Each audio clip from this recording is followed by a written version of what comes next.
Et nous revoilà maintenant en compagnie du fameux terrain de chez Nuit Blanche, le top 1 terrain FR. Salut, bonjour. Top 1 Terrain FR, tu vas fort. Bien sûr, bien sûr, bien sûr. Il faut appeler les choses par ce qu'elles sont. Donc du coup, comme les autres Nuits Blanches, tu peux pas y échapper. Petite interview rapide. On n'y échappe pas. Petite interview rapide, juste donc du coup, résume-nous un peu la petite phase de poule, la première phase de poule, ce que tu as fait et après ce que tu penses de la LAN en général. Ouais, alors première phase de poule, je tombe donc premier, je tombe contre Nepou. Donc Nepou en Protoss, je crois qu'il est chez Millennium en tant que rédacteur. Donc il est platine, diamant, donc c'était pas trop dur, ça allait. Deuxième game contre Doug. Moi je connaissais pas Doug, mais il m'a surpris quand même. Je savais qu'il était pas mauvais, mais là, sur une game, il m'a quand même fait peur. Il a pris un gros avantage, mais il a un peu peur de finir et j'en ai profité. Et troisième match contre Bonzai. Bonzai qui m'avait sorti de la chef LAN. T'as fait ta revanche du coup? J'ai pris ma revanche, mais c'était encore, c'était encore dur. Ouais. J'ai laissé une map après un trade base et non, j'ai fini par m'en sortir, mais j'ai eu peur quand même. Ok. Et voilà, là je termine premier de mon arbre et on attend les poules élites qui vont bientôt sortir. Et apparemment c'est pas une poule, c'est un bracket parce que. Ouais, c'est un bracket, le bracket élite avec 16 joueurs du coup. Et un loser bracket. Avec un loser. Ouais. Donc au total ça fait par exemple pour les gens qui comme moi qui vont se faire éliminer deux fois, ça fait en gros 5 BO3 à jouer au total quoi. Toi t'en auras peut-être un peu plus. Du coup parle-nous un peu du niveau de la LAN, t'en penses quoi le niveau global? Ouais, non, il y a quand même un niveau assez élevé quand on compte. Il y a 4 gros Protoss, à savoir Shadow, Lilbo, DNS, Drogo. Il y a même Fury qu'il faut pas sous-estimer. Fury a un Nuit Blanche aussi. Un petit canon rush de Fury. Il y a Ino qui fait peur, il y a Uzi Kotti, alias Jack, qui fait très peur aussi, putain. Et non, il y a 8 bons joueurs et je pense que ça va être assez disputé. Alors effectivement, il y a les 3 gros Protoss qui sont favoris. Tu mettrais qui vainqueur de la LAN? Ah, mais j'ai envie de mettre un ticket sur DNS. Sur DNS? Ouais, j'aimerais bien le voir gagner. Mais... Moi aussi, ça me fait plaisir de le voir enfin parfait. Mais en plus, je pense qu'il va le faire parce que Drogo il a pas l'air en grande forme, Lilbo non plus. Shadon il a l'air d'avoir du mal en ce moment. Moi je le sens pas top sur cette LAN, mais on va voir. Les pizzas de 15h sont arrivées. Allez, peut-être 15h, bon, Voilà, c'est très bien. Voilà, donc ça c'est le tour des gros joueurs et ça va être, je pense, dès le deuxième tour, ça va être vachement dur. Ok. Voilà. Ok, et du coup juste une petite question sur le cash prize de la LAN et le fait que depuis pas mal on va dire un an en gros, les différentes LAN françaises, le cash prize baisse un peu. Est-ce que tu penses que c'est voué au fait que le jeu perde un peu en popularité, perd en vue, du coup les organisateurs de LAN, les organisateurs de tournois préfèrent investir sur des jeux comme LoL, Dota, Hearthstone avec et StarCraft de baisse. Est-ce que tu penses que cette baisse va continuer genre au niveau du... Parce que limite quand on est arrivé à la LAN on a dit on cherche StarCraft 2, les mecs étaient là, ah vous êtes pas rendu, c'était un peu bon. Donc du coup, je sais pas, est-ce que tu penses que c'est lié aux baisses d'audience du jeu ou plus généralement au fait que les autres jeux montent plus ou juste... Non, c'est simplement dû au fait qu'il y a de moins en moins de joueurs qui jouent.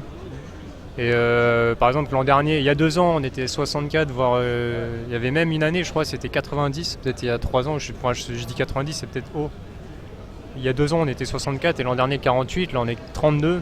C'est le même phénomène pour la chef LAN où il y a 2 ans c'était 64, là c'est 32. Donc il y a moins en moins de joueurs, donc forcément il y a moins d'argent et ça intéresse moins les gens, ça intéresse moins les investisseurs et tout.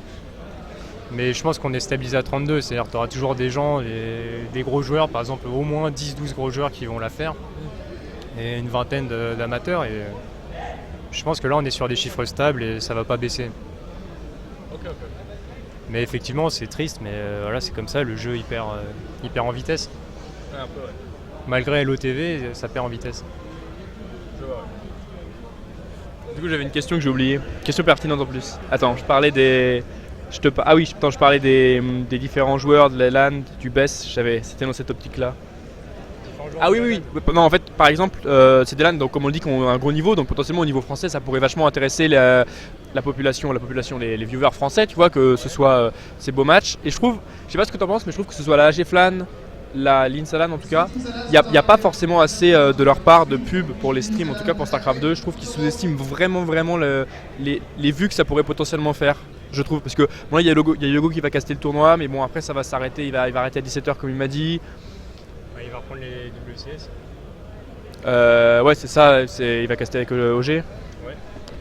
Et juste, est-ce que tu penses que c'est plutôt de la part des organisateurs de faire un travail comme ça de pub? Par exemple, là, il n'y a même pas d'Event Team Liquid, il n'y a pas de tout ça, ou est-ce que ce serait plus à d'autres organisations plus puissantes comme Gaming de récupérer ce genre d'event là, où eux ils s'en foutent? Parce que je trouve qu'il y a vraiment quelque chose à faire au niveau du show de ces matchs, que ce soit pas juste joué en LAN et qu'il y ait juste les gens de la LAN qui en profitent, mais que ça ait une répercussion au niveau des viewers français, quoi. Mais je trouve que à chaque fois, là, même depuis 2HF LAN, et je trouve que les organisateurs sont pas trop dans ce délire là en fait. Bah ouais, je pense qu'il y a plusieurs problèmes. Déjà le problème, on va pas leur reprocher, c'est que le jeu il est clairement en perte de vitesse et Oui. je pense que le staff de la LAN il va pas trop s'emmerder à essayer de faire un gros coverage de la LAN s'il y a 30 joueurs et qu'il n'y aura pas beaucoup de vues. Après on peut évidemment parler des grosses structures, par exemple au gaming qui s'en branlent complètement. Bon, après il y a des gros tournois en jeu, mais on sait tous que c'est pas une excuse, ils s'en foutent. Ils s'en foutent des LAN françaises et bon c'est leur choix. Ouais, parce que Mais bon, là ça tombe en même temps que les UM, tout ça, mais c'est pas toujours que ça arrive à ce moment-là. Et j'ai pas l'impression qu'ils aient fait le moindre effort pour couvrir les LAN au gaming. Après, ils ont sûrement autre chose à foutre, hein, quand tu vois qu'ils cassent la GSL et tout, ils ont peut-être pas le temps de. ouais, c'est sûr. Mais effectivement, ils pourraient faire un effort s'ils veulent continuer à développer les LAN en France, mais moi je comprends que ça les intéresse pas trop. Mais juste pour revenir sur un point, c'est que par exemple ils font les underdogs et grosso modo le niveau c'est le même en fait. Tu vas avoir les mêmes matchs en underdogs qu'ici. Voilà, le niveau c'est le même. Les mecs, les matchs vont être plus ou moins pareils. Et c'est-à-dire que pourquoi commenter les underdogs et pas ça, tu vois?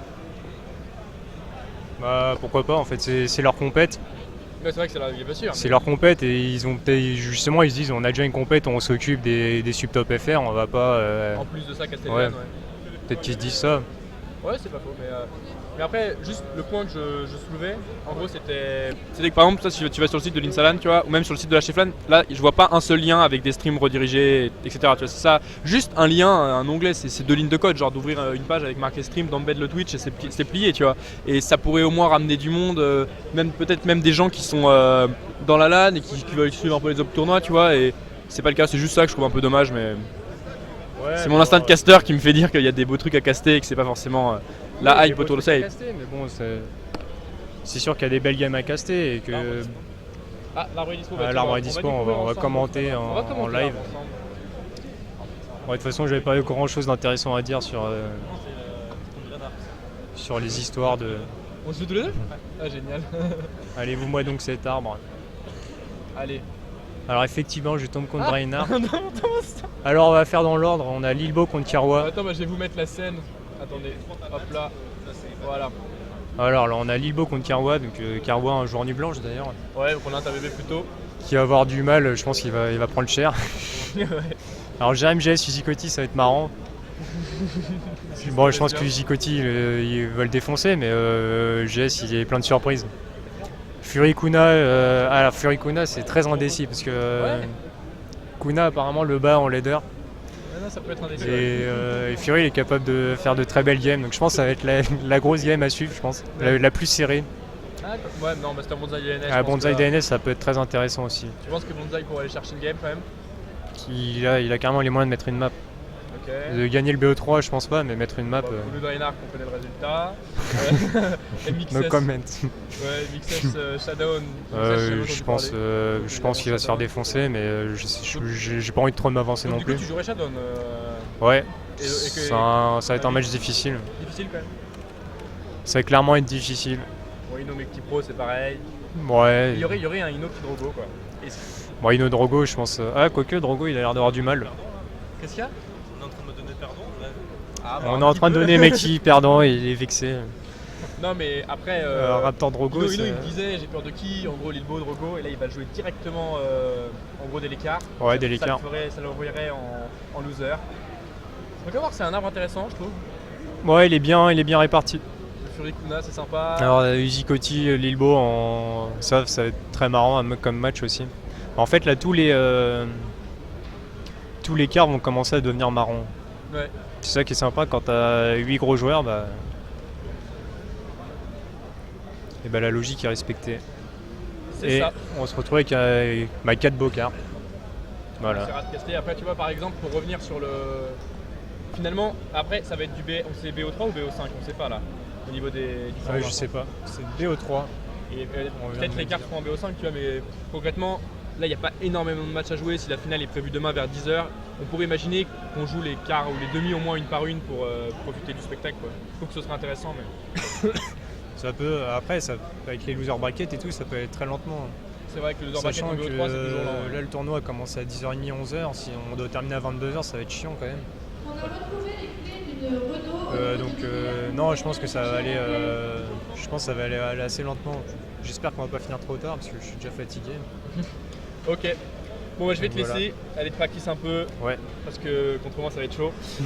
Et puis, bah, salut tout le monde et merci d'avoir suivi l'interview. Et si vous êtes sur le live, merci à vous. A plus. Salut.